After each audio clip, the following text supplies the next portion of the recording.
আসসালামু আলাইকুম এভরিওয়ান। আজকে হচ্ছে 20টা রোজা। তো আজকে ইফতার নিয়ে চলে আসলাম।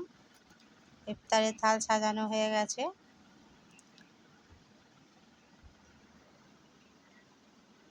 বেগুনি হয়েছে, গোল গোল করে আলু কেটে বেসন দিয়ে চপ হয়েছে। আজকে ঘুগনি হয়নি, আলুর দম হয়েছে। চিড়ে দিয়ে, নারকেল দিয়ে, চিনি দিয়ে মাখা হয়েছে। এখানে আমার আব্বাজির চিড়ে মুরগি, আর এখানে ছোলা কোটা। ওইটা হচ্ছে স্যালাড, পেঁয়াজ, কাঁচা লঙ্কা, টমেটো, ছোলার ডালকে ভিজিয়ে স্যালাড করা হয়েছে।